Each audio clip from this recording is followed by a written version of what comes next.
रांची के बीजेपी प्रदेश कार्यालय में कॉन्फ्रेंस का आयोजन। हेमंत सरकार पर साधा निशाना, अस्पतालों में असुविधा होने का लगाया आरोप।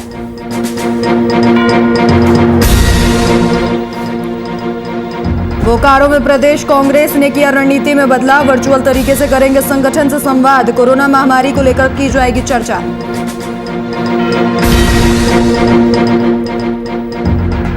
झारखंड में कोरोना का बढ़ता कहर, पिछले 24 घंटे में टूटे सारे रिकॉर्ड। 4000 से ज्यादा नए मामले आए सामने।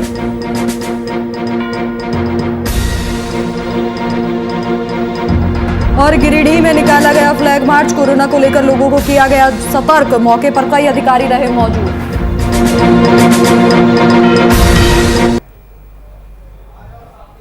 नमस्कार, आप देख रहे हैं वीआईपी न्यूज और मैं हूं आपके साथ राखी लांबा। प्रदेश बीजेपी कार्यालय में प्रेस वार्ता का आयोजन किया गया। इस प्रेस वार्ता में राज्य में गिरते चिकित्सा व्यवस्था पर बीजेपी ने हेमंत सरकार पर जमकर निशाना साधा। इसके साथ ही अस्पतालों में असुविधा होने का आरोप लगाया। इसके साथ ही दीपक प्रकाश ने कहा कि राज्य सरकार की कुव्यवस्था के कारण राज्य में कोरोना की हालत नहीं सुधर रही है। दवा के बिना और कोई चिकित्सक नहीं। इसी प्रकार से मैं आगे बढ़कर मैं रिम्स लाने का काम किया। रिम्स की भी हालत जो देखने से बेड है तो बेड में कोई उसकी चिंता करने वाला नहीं, कोई स्वास्थ्य कर्मी नहीं, कोई पानी और खाने के लिए तरस रहा है, दवाई के लिए तरस रहा है और ऑक्सीजन के लिए लोग तड़प रहे हैं। यह दृश्य मैंने स्वयं अपनी आंखों से देखने लगा। तब मुझे महसूस हुआ कि राज्य भगवान भरोसे चल रहा है। भगवान मानवीय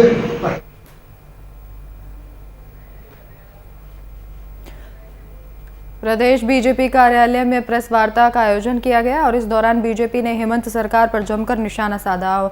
दीपक प्रकाश ने कहा कि रांची में कहीं भी बेड की व्यवस्था नहीं है। इसी के साथ मरीज भूख से और इलाज ना मिलने के चलते मर रहे हैं, लेकिन सरकार को इसकी कोई चिंता नहीं है और लगातार कोरोना को काबू करने में सरकार विफल नजर आ रही है। और बीजेपी कार्यालय में इस प्रेस वार्ता का आयोजन किया गया। इसके साथ ही इस दौरान हेमंत सरकार पर निशाना साधा गया और जिस तरीके से लगातार रांची में कोरोना बढ़ता जा रहा है, इसको लेकर लगातार विपक्ष जो है वो मुखर है।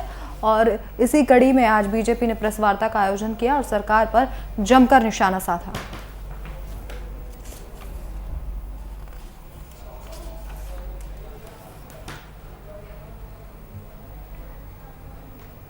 प्रदेश अध्यक्ष दीपक प्रकाश ने कहा कि यहां चिकित्सा व्यवस्थाएं राम भरोसे चल रही हैं। मरीजों को ना खाना मिल रहा है, ना ऑक्सीजन मिल रहा है और ना ही बेड मिल रहा है, जिनके चलते लगातार कोरोना मरीजों की मौत होती जा रही है।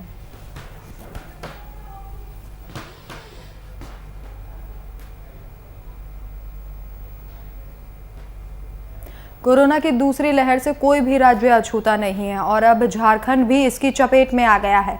इस संक्रमण की चेन को तोड़ने के लिए राज्य सरकार ने 22 अप्रैल से 29 अप्रैल तक स्वास्थ्य सुरक्षा सप्ताह घोषित किया है। स्वास्थ्य सुरक्षा सप्ताह को लेकर आज से ही राजधानी रांची की जनता तैयारियों में जुटी है। क्या है रांची की सड़कों का हाल, इसका जायजा लिया हमारे संवाददाता शुभम कुमार ने। झारखंड में कोरोना के बढ़ते संक्रमण के चलते राज्य सरकार लगातार कोरोना पर मंथन करते हुए नजर आ रही है और मुख्यमंत्री हेमंत सोरेन आए दिन कुछ नई घोषणा कर रहे हैं जिससे राज्य की जनता की जिंदगी को बचाया जा सके। इसी कड़ी में इस वक्त मौजूद हैं हम झारखंड की राजधानी रांची में। 22 अप्रैल से लेकर 29 अप्रैल तक कह सकते हैं स्वास्थ्य सुरक्षा सप्ताह का एक ऐलान किया गया है मुख्यमंत्री हेमंत सोरेन के द्वारा और एक कह सकते हैं लॉकडाउन का छोटा स्वरूप इस स्वास्थ्य सुरक्षा सप्ताह में हमें देखने को मिल सकता है।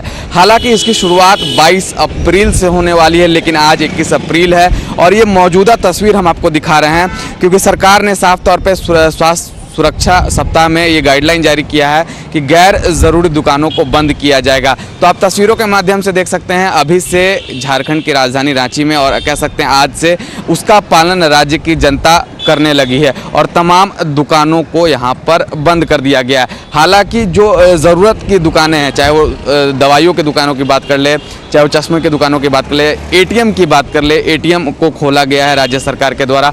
तमाम ऐसे चीज़ें हैं जो गैर ज़रूरी है उन्हें बंद कर दिया गया है। तो कह सकते हैं ये पालन कल से होना था, लेकिन राज्य की जनता कोरोना के इस भयावह रूप को देखते हुए आज से ही पालन करने की शुरुआत कर दी है और ये तस्वीर लगातार बयां कर रही है कि इस बार कोरोना कितना भयावह रूप लेता जा रहा है। और इसी वजह से देख सकते हैं सड़कें में सन्नाटा पसरा हुआ है, इक्का दुक्का लोग घर से निकल रहे हैं। तो यही वो सड़क है अरगोड़ा चौक जाने वाला ये मुख्य मार्ग, जहाँ पर गाड़ियों का हुजूम हुआ करता था, जाम की तस्वीर आए दिन हमें देखने को मिलती थी। लेकिन जो मौजूदा परिस्थिति है और तमाम जगहों पर बस एम्बुलेंस की गड़गड़ाहट सुनाई देती है। अब लोग घरों से निकलने में कतरा रहे हैं क्योंकि कोरोना का संक्रमण इतना बढ़ते जा रहा है और झारखंड में आज 4000 का आंकड़ा पार कर गया है। 45 लोगों की कोरोना से मौत भी हो चुकी है। तो आप समझ सकते हैं कि कितना भयावह रूप लेता जा रहा है कोरोना। और इसी कड़ी में जो तस्वीर हमें देखने को मिल रही है, स्वास्थ्य सुरक्षा सप्ताह को देखते हुए 22 अप्रैल से लागू होना था, लेकिन राज्य की जनता में इतना डर बैठ चुका है, वो पालन आज से ही कर सकते हैं। और देखो भी इस तस्वीर हमको बयां कर रही है कि एक बार फिर से हम उन तस्वीरों को दिखा दें आपको कि देखिए तमाम दुकानों को यहाँ पर बंद कर दिया गया, क्योंकि राज्य सरकार के द्वारा साफ तौर पर कहा गया था कि जो गैर ज़रूरी दुकानें हैं उन्हें बंद कर दिया जाएगा। और होटल जो और रेस्टोरेंट की बात करें तो वहाँ पर साफ तौर पे कहा गया था होम डिलीवरी की प्रक्रिया को किया जाएगा। तो आप समझ सकते हैं कोरोना का जो भयावह दृश्य है, परिस्थितियां बद से बदतर होती जा रही है झारखंड में। इसी को लेते हुए राज्य सरकार के द्वारा स्वास्थ्य सुरक्षा सप्ताह का ऐलान किया गया। और ये तस्वीर हम आपको दिखा रहे थे राजधानी रांची के अरगोड़ा चौक से बिल्कुल सटे हुए इलाके कड्रू की। अपने सहयोगी विशाल के साथ संवाददाता शुभम कुमार, VIP न्यूज़ रांची। झारखंड सरकार के आपदा प्रबंधन विभाग ने 22 अप्रैल से 29 अप्रैल तक स्वास्थ्य सुरक्षा सप्ताह मनाने की घोषणा की है। सरकार के इस निर्णय लिए गए हैं जहां कोविड नियंत्रण के लिए जिलों के उपायुक्त जिन दुकानों और प्रतिष्ठानों को आवश्यक समझेंगे उन्हें ही खोलने की अनुमति दे सकते हैं। इसके तहत कुछ सेवाओं को भी छूट दी गई है, जिससे इन सेवाओं में कामकाज जारी रहेगा।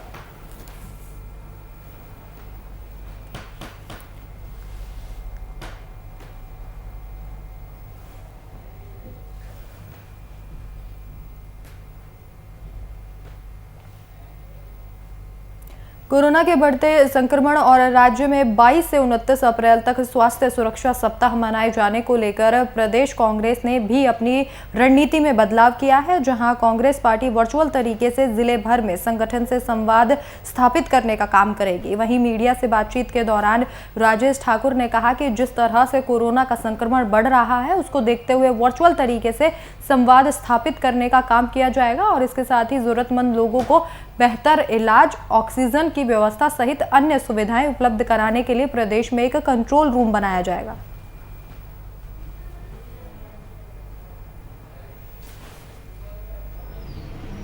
देखिए, कोरोना काल है और लोगों को अपनी सुरक्षा को ध्यान में रखते हुए घर से ही रह करके सारा काम करना है। जितना कम से कम हम निकले उतना अच्छा होगा। हम लगातार लोगों के बीच में इस बात को रखते रहते हैं। तो ऐसे में हम लोगों ने ये निर्णय लिया है कि जो वर्चुअल सिस्टम के माध्यम से, सोशल मीडिया के माध्यम से अपनी बातों को लोगों तक पहुंचाना और किस तरह से लोगों को क्या मदद करनी है, वो तमाम चीज़ें जो है वर्चुअल होंगी। और प्रयास होगा कि लोगों का आवागमन कार्यालय में भी काफ़ी कम हो, जितनी आवश्यकता हो उतने ही लोग आएँ।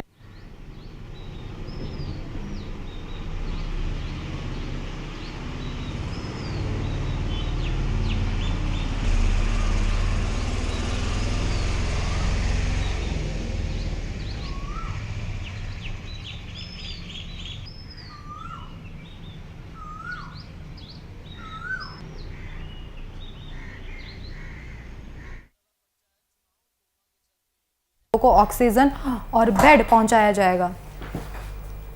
तो इस खबर पर जानकारी साझा करने के लिए हमारे संवाददाता विजय सिंह फोन लाइन पर मौजूद हैं। विजय, जिस तरीके से लगातार कोरोना संक्रमण बढ़ता जा रहा है, ऐसे में कांग्रेस ने एक अहम फैसला लिया है कि वर्चुअल तरीके से संवाद स्थापित किया जाएगा। इसके साथ ही लोगों को, जो जरूरतमंद लोग हैं, उन्हें बेड भी उपलब्ध कराए जाएंगे। जी बिल्कुल, ये फैसला कांग्रेस का अगर हम कहें तो बहुत ही अच्छा फैसला है, क्योंकि कांग्रेस अभी जो सरकार वर्तमान में जो सरकार है उसका सहयोगी दल है और कांग्रेस के जो कार्यकारी प्रदेश अध्यक्ष है राजेश ठाकुर ने उन्होंने ये आह्वान किया है और वर्चुअल रैली के माध्यम से उन्होंने ये जो रणनीति में बदलाव लाई है कि जो भी वर्चुअल तरीके से ही मतलब लोगों को संवाद किया जाएगा और किसी भी तरीके की किसी को प्रॉब्लम होगी तो उनसे संपर्क करके उनको जो है उचित इस कोरोना काल में जो व्यवस्थाएं हैं उनके लिए की जाएगी। जी विजय, ये भी कहा जा रहा है कि एक कंट्रोल रूम बनाया जाएगा जिससे लोगों को हेल्प मिल सकेगी। इसके लिए क्या कुछ प्रोसेस होगा और कब तक ये कंट्रोल रूम बनाया जाएगा? जिस तरीके से राजेश ठाकुर जी ने कहा है कि बहुत जल्द ही इस कंट्रोल रूम का जो है हम लोग सुचारू रूप से चालू कर देंगे और जो भी लोग हैं कोविड से परेशान उनको कंट्रोल रूम के माध्यम से जो भी कोविड इस समय में जो संक्रमण जिस तरीके से पूरे झारखंड में फैल रहा है, पूरे झारखंड की अगर हम बात करें तो जिस तरीके से अभी रांची जो सबसे ज्यादा केसेस जहां पे आ रहे हैं और उसके बाद जमशेदपुर या ईस्ट सिंहभूम की बात करें या बोकारो की बात करें या धनबाद की, मतलब कुल मिलाकर देखें तो जिस तरीके से संक्रमण झारखंड में फैल रहा है इसको देखते हुए कांग्रेस ने यह फैसला लिया है और ये कंट्रोल रूम बहुत जल्द ही तैयार कर लिया जाएगा और लोगों को इस कंट्रोल रूम के माध्यम से काफी सहायता मिलेगी जैसा उन्होंने कहा है। जी विजय, वहीं अगर बोकारो में कोरोना की स्थिति की बात करें तो क्या कुछ आंकड़े फिलहाल कोरोना के वहां बने हुए हैं? जी मैं अगर आपको कोरोना के आंकड़े की अगर हम बात करें तो बोकारो में कोरोना के आंकड़े में कल की अगर हम बात करें अभी तक तो ताजा जो बुलेटिन आती है कोरोना की अभी तक नहीं मिली है, लेकिन कल के आंकड़े की बात करें तो कल बोकारो में करीब 180 जो है कोरोना के नए जो पेशेंट है वो मिले थे। और अगर हम अस्पताल और ऑक्सीजन की अगर बात करें तो अस्पताल जैसे बोकारो में एक बहुत बड़ा अस्पताल है बोकारो स्टील प्लांट का जो बीजीएच अस्पताल, उसमें कोरोना के जो गंभीर मरीज है उनका इलाज किया जा रहा है। उसके अलावा जो है जिला प्रशासन ने सभी जितने निजी अस्पताल है उनको भी अपने अस्पताल में 50% बेड जो है कोरोना मरीजों के लिए रखने की बात कही है और कुछ अस्पतालों ने जो है कोरोना मरीज रखने के लिए एग्री भी हो गए हैं और कुछ अस्पतालों ने अपने बेड भी दे दिए हैं। लेकिन अगर कुल मिलाकर अगर हम बात करें कोरोना की तो यहाँ पे जिस तरीके से टेस्टिंग हो रही है, अगर टेस्टिंग में थोड़ा सा और तेजी लाया जाए तो और भी यहाँ पे जो है मरीज मिलेंगे और जल्द से जल्द जो है कोरोना पे बोकारो जिला जो है इस पे जीत हासिल करेगा। लेकिन अगर हम सुविधाओं की बात करें, जिस तरीके से दवाएं हैं या ऑक्सीजन है तो ऑक्सीजन और दवा की यहाँ पे कोई कमी नहीं है। वैक्सीनेशन भी काफी सुचारू रूप से यहाँ पे चल रहा है। तो कोरोना के जो संक्रमण को देखते हुए सरकार भी काफी कटिबद्ध है और यहाँ के जिला प्रशासन भी बहुत मुस्तैद तरीके से लोगों को जो है कोरोना के जो गाइडलाइंस है उसको पालन कराने के लिए सड़कों पर रहती है, लोगों को मास्क पहनने का बात करती है, बाजार में भीड़ लगाने कम बात करती है। जैसा कि आपको पता है कि सरकार ने भी कल जो है सुबह 6 बजे से लेकर 29 के सुबह 6 बजे तक लॉकडाउन का आह्वान किया है, जो कि मतलब अगर हम लॉकडाउन की बात करें तो जिस तरीके से बहुत सारी जो जरूरत की चीजें हैं उसको खुला रखने की सरकार ने बात की है और समय से समय सभी चीजों को जो है दिन के हिसाब से उन्होंने जो डिस्ट्रीब्यूट किया है कि जो राशन की दुकान हो, दूध की दुकान हो या फिर जो भी एसेंशियल जो भी सामान है उसकी दुकानें हैं उसको समय समय पे खोलने का जो निर्देश दिया है। इससे आम लोगों में काफी राहत मिलेगी, क्योंकि अगर पूर्ण तरीके से लॉकडाउन होता तो हो सकता कि कोरोना पे जो है लोग और अच्छी तरीके से काबू पा पाते, लेकिन फिर भी जिस तरीके से सरकार फैसला लिया है इसको कांग्रेस ने काफी सराहा है और जैसा कार्यकारी अध्यक्ष ने कहा है कि ये एक बहुत ही अहम फैसला है जो सरकार ने लिया है। जी तमाम जानकारी के लिए आपका धन्यवाद।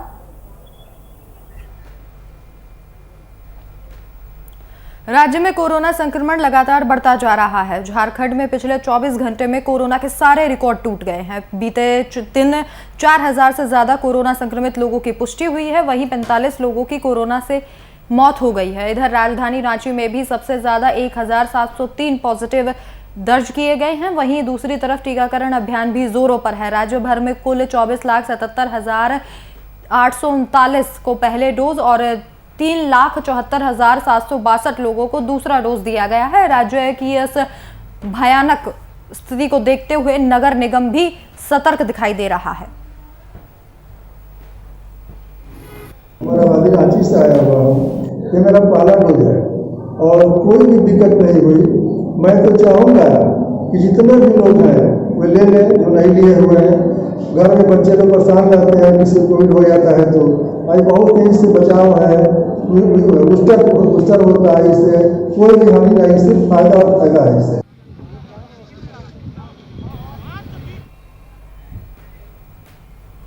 वहीं गिरिडीह जिले में विधि व्यवस्था ठीक करने और कोविड-19 प्रोटोकॉल का अनुपालन कराने को लेकर शहर में उपायुक्त राहुल कुमार सिन्हा के नेतृत्व में फ्लैग मार्च निकाला गया। इस फ्लैग मार्च में पुलिस अधीक्षक, अनुमंडल पदाधिकारी समेत पुलिस बल के जवान मौजूद रहे। वहीं इस मौके पर उपायुक्त ने बताया कि राज्य सरकार की ओर से बढ़ते कोविड संक्रमण को देखते हुए और इससे बचाव और रोकथाम के लिए 22 अप्रैल से 29 अप्रैल तक स्वास्थ्य सुरक्षा सप्ताह का निर्देश जारी किया गया है। इसके लिए जिला प्रशासन पूरी तरीके से सजग और तैयार है। इसी कड़ी में आज विधि व्यवस्था संधारण एवं कोविड-19 प्रोटोकॉल की सख्ती से अनुपालन कराने को लेकर फ्लैग मार्च निकाला गया है।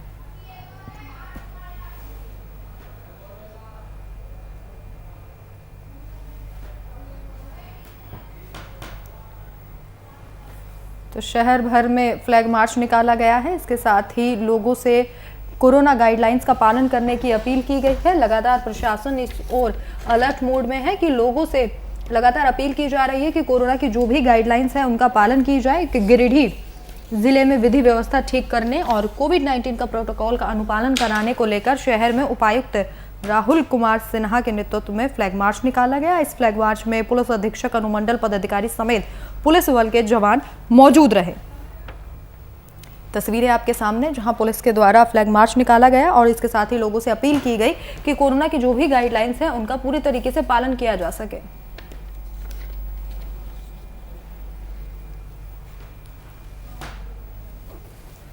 शहर भर में फ्लैग मार्च निकाला गया। इसके साथ ही लोगों से अपील की गई कि सड़कों पर जरूरत हो तभी निकलें और अपने घरों में रहें, सुरक्षित रहें। जिस तरीके से कोरोना लगातार बढ़ता जा रहा है, ऐसे में ज़रूरी है सुरक्षा बरतना। इसके साथ ही पुलिस दल बल के साथ उपायुक्त सड़कों पर निकले और खुद जायजा लिया। इसी के साथ जो लोग बिना मास्क के दिखे उनसे मास्क लगाने की अपील की।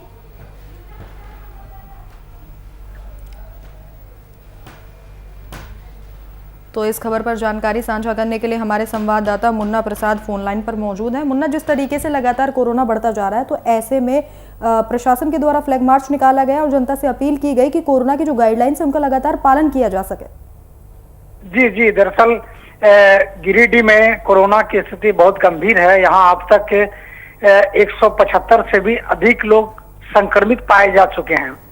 इनमें कई लोगों की मौत भी हो चुकी है। इसके अलावा आज जो रामनवमी का उत्सव था, त्योहार था, इसे लेकर भी जिला प्रशासन पूरी तरह से सक्रिय रहा। उपायुक्त राहुल कुमार सिन्हा के नेतृत्व में आज शहर में फ्लैग मार्च निकाला गया। इस दौरान उन्होंने साफ तौर पर लोगों को संदेश दिया है कि कल से जो 22 तारीख से जो लॉकडाउन लगना है, जो स्वास्थ्य सुरक्षा सप्ताह मनाया जाना है, उसको लेकर के किसी भी तरह से लोग अपने घर से ना निकले। और जितने भी मुस्लिम समुदाय के लोग हैं उनको कहा गया है कि वे रोड पर आकर के नमाज अदा नहीं करें। जो भी नमाज अदा करना है वो मस्जिद में करें या अपने घर पे करें और घर से बाहर नहीं निकलें। अन्य समुदाय के लोगों को भी कहा गया है कि वे किसी भी कारण से बहुत ज्यादा इमरजेंसी हो तभी वो बाहर निकलें, अन्यथा बिल्कुल बाहर ना निकलें, घर में रहें और कोरोना से जो संघर्ष चल रहा है उसमें लोगों के साथ रहें, प्रशासन का साथ दें, सहयोग करें और अपनी सहभागिता को सुनिश्चित करें। उपायुक्त ने यह भी कहा है कि यदि ऑक्सीजन की कमी होती है तो उसके लिए भी व्यवस्था की जा रही है। उसके अलावा शहर में किसी भी तरह का लोगों को परेशानी होती है वो सीधा प्रशासन से संपर्क करें। जितना ज्यादा से ज्यादा हो सकेगा जिला प्रशासन उन्हें सहयोग करेगा। जी मुन्ना, लगातार प्रशासन तो लोगों को सतर्क कर ही रहा है, लेकिन फिलहाल गिरिडीह में क्या कुछ स्थिति है? क्या लोग कोरोना गाइडलाइंस का पालन कर रहे हैं? जी, आज से चूंकि आज रामनवमी का उत्सव था, हर जगह जुलूस निकलना था, लेकिन जिला प्रशासन द्वारा गाइडलाइन जारी करने के बाद कहीं भी जिले भर में किसी इलाके में भी आज जुलूस नहीं निकला है। सारे लोगों ने अपने घर में रह करके रामनवमी मनाया है। जो भी लोग निकल रहे हैं घर से, अब मास्क का उपयोग कर रहे हैं। सामाजिक दूरी के लिए लोगों में जागरूकता फैलाया जा रहा है और खास करके ये जो है आने वाले समय में जो ये स्वास्थ्य सुरक्षा सप्ताह जो चल रहा है उस दौरान साफ तौर पर कहा गया कि जो भी व्यक्ति घर से बाहर निकलेंगे उनके साथ सख्ती से पेश आया जाएगा। प्रशासन पूरी सख्ती बरतेगी। जी मुन्ना, तमाम जानकारी देने के लिए आपका धन्यवाद।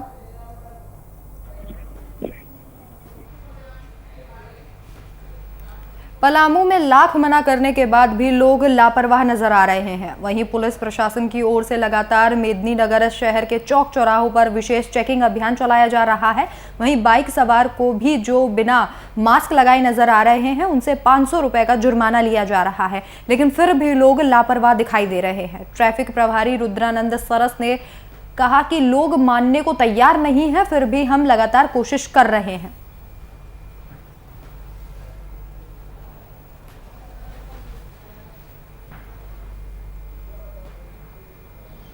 हाँ, लोग मान नहीं रहे हैं। हम लोग तो प्रयास कर रहे हैं कि इस चीज़ को फॉलो करवाएं और प्रयास धरातल पर लाना चाह रहे हैं। लेकिन अधिकतर लोग मास्क पहनना चालू कर दिए हैं। कुछ लोग ऐसे हैं कि जिनको लग रहा है कि मास्क हम नहीं पहन रहे हैं तो हम सुरक्षित हैं, लेकिन ऐसा बात नहीं है, सुरक्षित नहीं है। प्रत्येक दिन चालान काटा जा रहा है। जो मास्क नहीं पहन रहा है उसका 500 रुपये MV एक्ट के तहत चालान है, वो भी काटा जा रहा है। अब ऐसे लॉकडाउन के तहत एक नोटिस आई है, उसको हम लोग मजिस्ट्रेट साहब उनको नोटिस भी दे रहे हैं। वहीं दुमका फूलो झानो मेडिकल कॉलेज में अस्पताल कर्मियों की कमी हो गई है। एक तरफ कई कर्मी कोरोना संक्रमित हो चुके हैं तो वहीं दूसरी ओर मरीजों की संख्या में बढ़ोतरी हुई है, जिसको लेकर मेडिकल कॉलेज अस्पताल में दिक्कतों का सामना करना पड़ रहा है। अब देखना यही होगा कि अस्पताल मैनेजमेंट द्वारा कर्मी की समस्या का समाधान कब तक हो पाता है।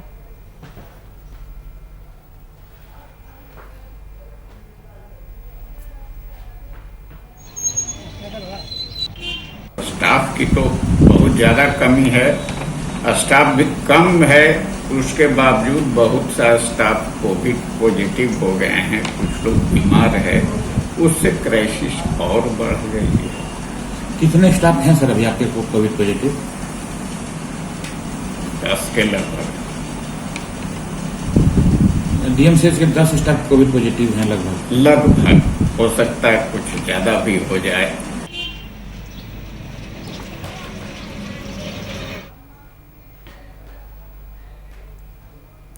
मां छिन्नमस्तिका के दरबार में हर साल चैत्र नवरात्रि के उपलक्ष्य में हजारों की संख्या में साधु और संत और भक्तजनों का तांता लगा रहता है, लेकिन इस साल कोरोना महामारी के चलते मंदिर परिसर में सन्नाटा पसरा रहा।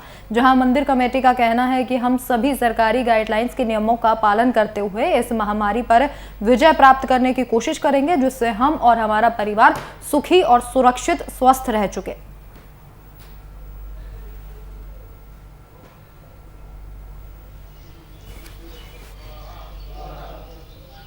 नवरात्रा का समय है और माता के दरबार में हम लोग इतने खाली आए हुए हैं। माता रानी से हम लोग की असीम प्रार्थना है कि ये जल्द से जल्द कोरोना काल खत्म हो और हम फिर से पुनः माता रानी का दर्शन पहले की तरह सारे लोग सपरिवार मिलकर करें। चैती नवरात्र में आप सभी को शुभकामनाएं हैं। चैती नवरात्र में माँ छिन्नमस्तिका सिद्धिपीठ में 9 दिन पूजा हवन यज्ञ किया जाता है। बाहर से सब कोई आते हैं, सब पूजा हवन पाठ करके अपना शुभकामना के लिए, यजमान के लिए, समाज के लिए, कल्याण के लिए, सबके लिए। और अभी फिलहाल तो कोरोना का निवारण हो, कोरोना से सब कोई बचे, इसके लिए हम लोग पाठ पूजा और हवन पूरा समाज के लिए, कल्याण के लिए कर रहे हैं। आज नवरात्रि का 8वां दिन है। अभी पीछे आप लोग देख रहे हैं कि जब हवन हो रहा है।